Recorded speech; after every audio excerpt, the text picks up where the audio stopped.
नमस्कार, मैं doctor Preeti Paliwal, consultant reproductive medicine और centre head Neelkanth IVF centre Kota से।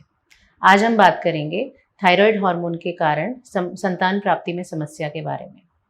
आमतौर पर महिलाएं थायराइड हार्मोन की जांच तब तक नहीं करवाती हैं जब तक वो फैमिली प्लान नहीं करती हैं, किंतु उन्हें डॉक्टर से परामर्श लेकर थायराइड हार्मोन की जांच करानी चाहिए, क्योंकि इसका बढ़ा हुआ लेवल आपको आगे कठिनाई में डाल सकता है।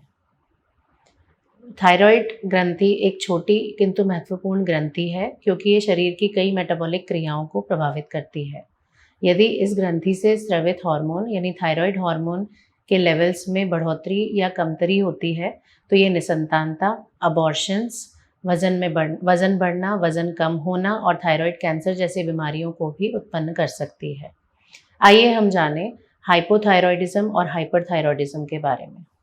हाइपोथायरॉयडिज्म एक ऐसी स्थिति है जिसमें थायराइड हार्मोन्स का लेवल शरीर में कम होता है, यानी ग्रंथि कम सक्रिय होती है, वह थायराइड हार्मोन्स कम स्रावित करती है। ऐसे में महिलाओं में जो लक्षण पाए जाते हैं वो इस प्रकार हैं। महिलाओं में वजन का बढ़ना, ठंडे तापमान के प्रति संवेदनशील होना, माहवारी में अनियमितता, हमेशा थकान महसूस होना, काम में मन नहीं लगना, त्वचा तथा बालों का रूखा व खुरदरा होना, किसी भी काम में मन न लगना, भूख न लगना, अनियमित माहवारी इसके प्रमुख कारण हैं। कई महिलाओं में निसंतानता या अबॉर्शन जैसी समस्याएं भी देखी गई हैं। हाइपरथायरॉयडिज्म वह स्थिति है जिसमें थायराइड हार्मोन्स अत्यधिक मात्रा में शरीर में पाए जाते हैं। ऐसी महिलाओं में जो लक्षण पाए जाते हैं वह निम्न प्रकार हैं। इन महिलाओं का वजन बिना किसी कारण के घट जाता है। इनकी जो पल्स है वो ज़्यादातर तेज़ चलती है। इन्हें पसीना ज़्यादा आता है। वह गर्म तापमान के प्रति वे संवेदनशील होती हैं। माहवारी की अनियमितता, घबराहट, बेचैनी, काम में मन ना लगना व त्वचा का रूखापन व बालों का झड़ना प्रमुख लक्षण हो सकते हैं। थायराइड हार्मोन का असामान्य उत्पादन महिलाओं में बांझपन व इनफर्टिलिटी व गर्भपात की समस्याओं को उत्पन्न करता है।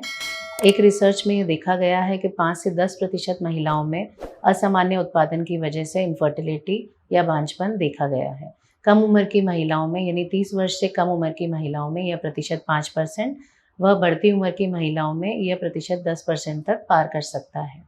शहरी क्षेत्र की महिलाओं में थायराइड हार्मोन का असामान्य उत्पादन ज़्यादा देखा गया है। यदि ये महिलाएं गर्भधारण कर भी लेती हैं तो शिशु का विकास भी प्रभावित हो सकता है व बच्चा शारीरिक व मानसिक रूप से अपंग भी हो सकता है। आयोडीन एक प्रमुख माइक्रोन्यूट्रिएंट है जो थायराइड हार्मोन के उत्पादन में सहायक होता है। यह हमारी डाइट का एक महत्वपूर्ण इंग्रेडिएंट है।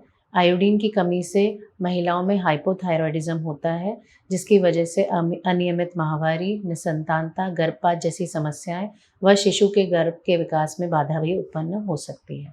अब हम जानेंगे गर्भावस्था के दौरान थायराइड हार्मोन के रोल के बारे में।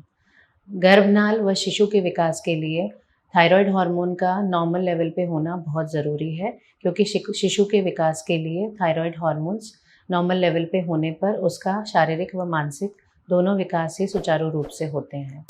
महिला की बढ़ती हुई मेटाबॉलिक नीड्स के लिए इस हार्मोन का लेवल 50% तक बढ़ना ज़रूरी है।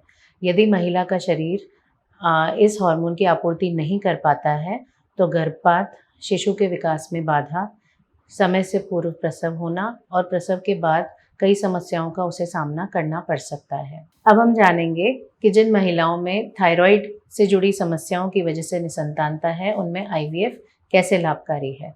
आईवीएफ पद्धति द्वारा हम स्वस्थ शिशु यानी स्वस्थ भ्रूणों का चयन करके उन्हें बच्चेदानी में ट्रांसफ़र कर सकते हैं, जिसकी वजह से प्रेगनेंसी में कोई बाधा नहीं उत्पन्न होगी व शिशु का विकास सही तरीके से होगा।